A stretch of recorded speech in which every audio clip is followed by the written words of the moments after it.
اعوذ باللہ من الشیطان الرجیم بسم اللہ الرحمن الرحیم الم تر الی الذی حاج ابراہیم فی ربہ ان آتاہ اللہ الملک۔ اللہ کے خلیل نے بڑی زبردست قربانیاں دی ہیں۔ اس آیت کے اندر بتایا گیا کہ اس زمانے میں دنیا کی سب سے بڑی طاقت تھی نمرود، اس لیے کہ ہم نے بارہا اس مجلس میں سنا ہے کہ دنیا میں 4 بادشاہ ایسے گزرے جن کی پوری دنیا پر حکومت تھی۔ 2 مسلمان تھے، سلیمان علیہ نبی علیہ الصلوۃ والتسلیم اور ذوالقرنین۔ 2 غیر مسلم تھے، بخت نصر اور نمرود۔ نمرود پوری دنیا کا بادشاہ تھا۔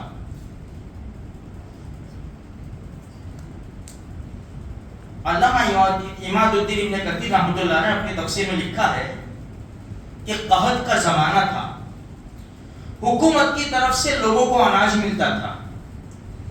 ابراہیم علیہ سب قحط میں تھے، سب اناج لینے گئے، ابراہیم علیہ السلام بھی پہنچ گئے، وہاں یہ مناظرہ ہو گیا، اس کے ساتھ بہت بڑی طاقت کے ساتھ ٹکراؤ ہو گیا، کیونکہ سارے لوگ نمرود کو رب مانتے تھے اور ابراہیم علیہ السلام کی پکار تھی کہ میرا رب اللہ ہے۔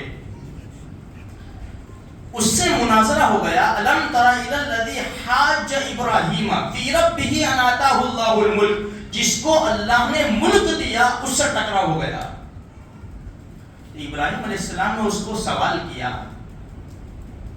اذ قال ابراہیم ربی الذی یحیی و یمیت، بھائی میرا رب تو وہ ہے جو زندہ بھی کرتا ہے مارتا بھی ہے۔ تو کہنے لگا انا احیی و امیت، اس میں کون سی بڑی بات ہے، میں بھی زندہ کرتا ہوں مارتا ہوں، میں بلا کے کسی کو قتل کر دوں۔ اس کی سمجھ میں نہیں آیا، بھائی زندہ کرنا یعنی روح ڈالنا، وہ اللہ کے علاوہ کسی کی طاقت نہیں ہے، روح ڈالنا۔ ابراہیم علیہ السلام نے فرمایا اس کے کھوپڑے میں یہ بات نہیں آ گئی۔ دوسرا پلٹ کے سوال کیا، فَإِنَّ اللَّهَ يَأْتِي بِالشَّمْسِ مِنَ الْمَشْرِقِ فَأْتِ بِهَا مِنَ الْمَغْرِبِ، میرا رب سورج نکالتا ہے مشرق سے، تو مغرب سے لیا، تو مغرب سے لیا۔ روزانہ یہ مشرق ہے، یہ مغرب ہے۔ جہاں ہمارے ہندوستان کا قبلہ کہاں ہے، جہاں سورج ڈوبتا ہے وہاں قبلہ ہے، بہت آسان ہے۔ نکلتا سورج مشرق سے ہے، مغرب میں غروب ہوتا ہے۔ ابراہیم علیہ السلام نے فرمایا میرا رب سورج روزانہ مشرق سے نکالتا ہے تو مغرب سے لیا۔ کوئی جواب بن نہیں پڑا، فَبُہِتَ الَّذِي كَفَرَ، ہکا بکا رہ گیا۔ وَاللَّهُ لَا يَهْدِي الْقَوْمَ الظَّالِمِينَ، بات دراصل یہ ہے کہ اللہ ظالم لوگوں کو ہدایت نہیں دیتا، ظالم لوگوں کو اللہ ہدایت نہیں دیتا۔ اس لیے ظالم بننے سے بچو میرے بھائیوں، اگرچہ گھر کے اندر ہو، پڑوسی کے ساتھ ہو، محلے میں ہو، بازاروں کے اندر ہو، ظالم ہونے سے اپنے آپ کو بچاؤ۔ اللہ ظالموں کو ہدایت نہیں دیتا، اس نے اناج نہیں دیا۔ ابراہیم علیہ السلام چل پڑے، نہیں تو نہیں، میرا رب اللہ ہے، اسباب کے طور پر آ گئے تھے۔ اب جب گھر جانے لگے تو سوچا کہ خالی بوریاں لے جاؤں گا میں، تو راستے میں مٹی پڑی ہوئی تھی یا ریت پڑا ہوا تھا، بھر لیا، دونوں بوریوں میں بھر لیا اور گھر جا کر رکھ دیا، تھک گئے تھے، سو گئے۔ جب آنکھ کھلی تو کھانے کی خوشبو آنے لگی۔ حضرت سارہ سے پوچھا یہ اناج کہاں سے لائی تو؟ کہ میں کہاں سے لاؤں گی، جو تم لائے وہی ہے اور بہترین قسم کا اناج ہے۔ تو فوراً سمجھ گئے یہ میرے رب کی دین ہے، یہ میرے رب کی دین ہے۔ میرے بھائیوں، جو اللہ کی ذات کے اوپر بھروسہ کرتا ہے، جو ظالموں کی گود میں نہیں بیٹھتا، اللہ اس کی ایسے ہی مدد کیا کرتا ہے۔ تو یہ قربانی کا زمانہ ہے۔ قربانی صرف اسے نہیں کہتے کہ جانور کی گردن کے اوپر چھری چلا دی، ہم سبکدوش ہو گئے۔ ہماری قربانی موت تک چلے گی، موت تک چلے گی۔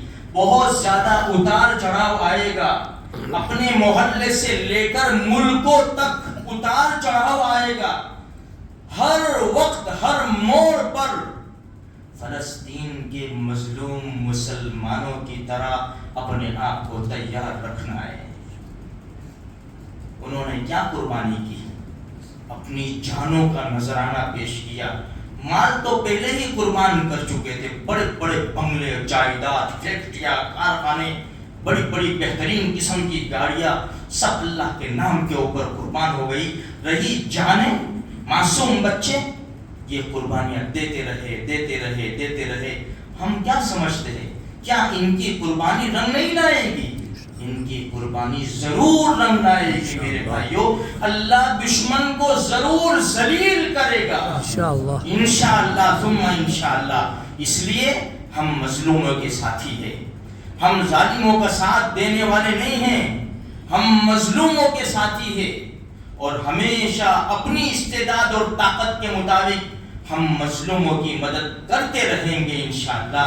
تو میرے بھائیوں، قربانی یہی ہے کہ جان مال کا نذرانہ پیش کرے۔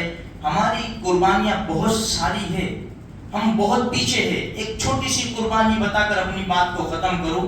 فجر کی نماز میں جماعت کے اندر حاضری دینا، یہ بھی ہمارے لیے بہت بڑی قربانی ہے۔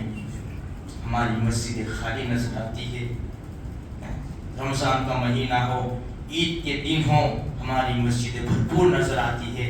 اس کے بعد ہماری مسجد خالی نظر آتی ہے۔ جہاں مسجد ویران ہوگی، اللہ وہاں کے محلوں اور بازاروں کو ویران کر دے گا میرے بھائیوں۔